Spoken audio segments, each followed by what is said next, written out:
on his AAU teams, on his youth football teams, things like that. So it was just, man, just playing around in the neighborhood, and somebody, happened to see me and go tell, just word of mouth, really, and that changed my life. So, yeah, definitely a blessing. Now, you went to the University of Mississippi and then were drafted into the Baltimore Ravens, and your story, or the story, The Blind Side, I should say, was based on your life, or a story that was wrapped around the Michael Oher story. And it was a captivating movie in 2009. I remember my son was 1 at the time. I'm a new dad. I just watched this story, Michael Oher, what he had to went through was powerful.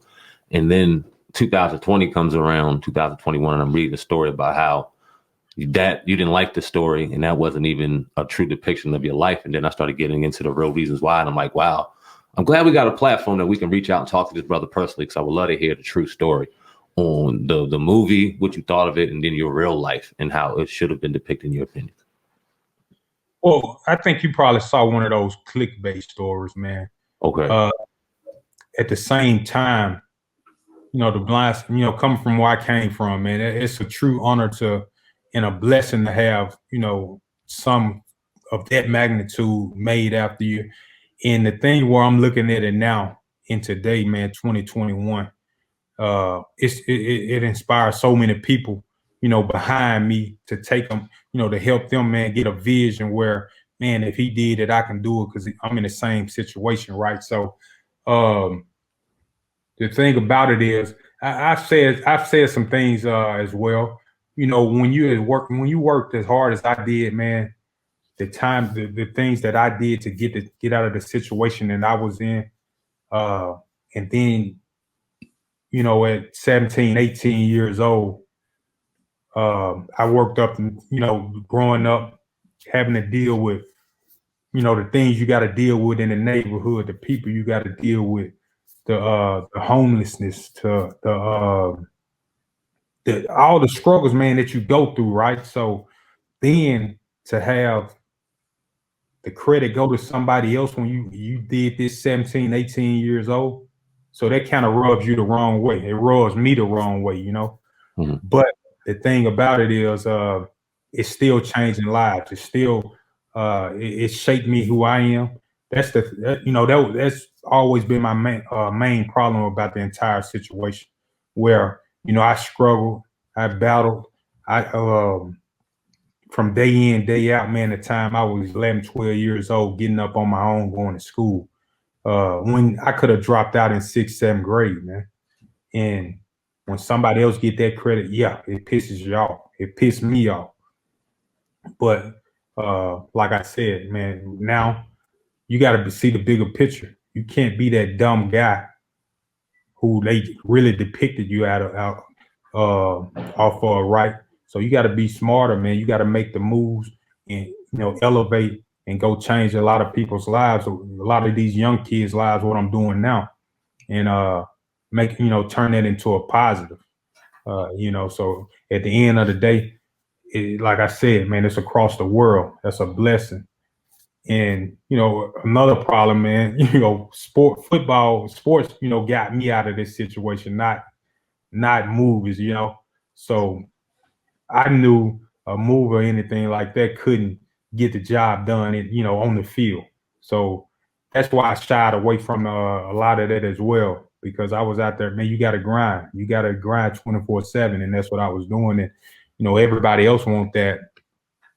I got a hell of a platform, man, hell of a platform, and I appreciate it. The movie that gave me that platform to be able to continue to doing what I'm doing now, even after football. Nobody has that, so that's a blessing in itself, and I'm appreciative of that. So, like I said, at the end of the day, it's changing lives, it's helping people, and I'm able to go into these schools, going in these communities, man, to touch people, and they kind of, feel like, man, you made it out, man. So it's definitely, man, and for a lineman too, it's definitely, I see my name still coming across social media all the time because of it. So it's a great platform, man, and I'm appreciative of it as well.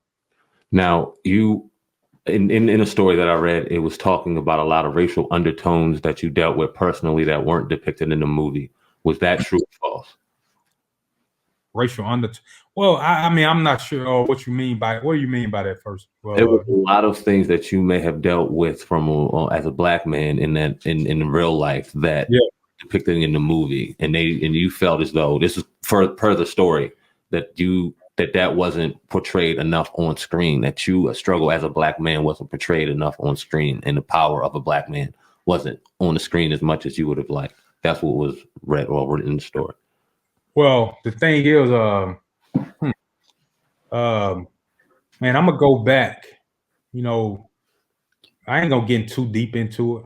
I ain't gonna get too deep into the behind the scenes, but I you know, it definitely could have been a lot better, man. But you know, I was focusing.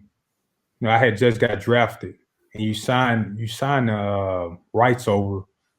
You know, a couple years while I was in college, so I couldn't with the NCAA. I couldn't be involved with that stuff. You know, I couldn't be involved with it. If I'm, involved with that, I'm automatically ineligible. The school is going on probation, right? So I couldn't be involved with it. By the time I get out of college, I'm getting drafted. I'm playing NFL, man. I got to focus on that. Mm-hmm. So I can't take the time out to go focus on this and see what's going on over here. I got to worry about what's going on Sundays and throughout the week, and that's how I lived it. When I tried to, go back, and I just never had the time. And then, the movie came out, things like that. But man, most definitely, man, my personality, the way that I think, the way that I go about my everyday life, I don't honestly think that would even sell. I didn't talk to the people too much. Because I mean, I don't. If you guys, if you get a feel for who I am right now, it's not going to sell too much. I've always talked this way. I've always been well spoken.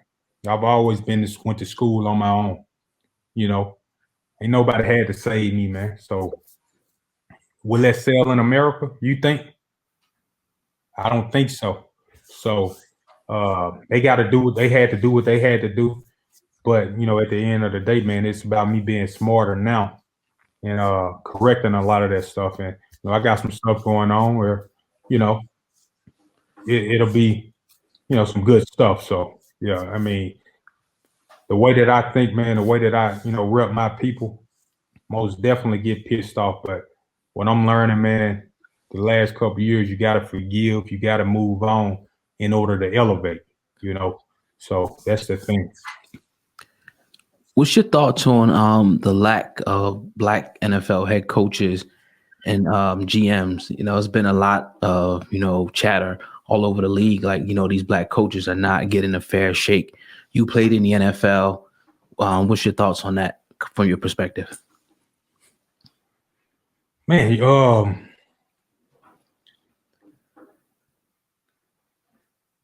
NFL is made up of 70+%, black people, black men and coaches, things like that. So, of course, man, you would want to see more people running an organization, running a football team that,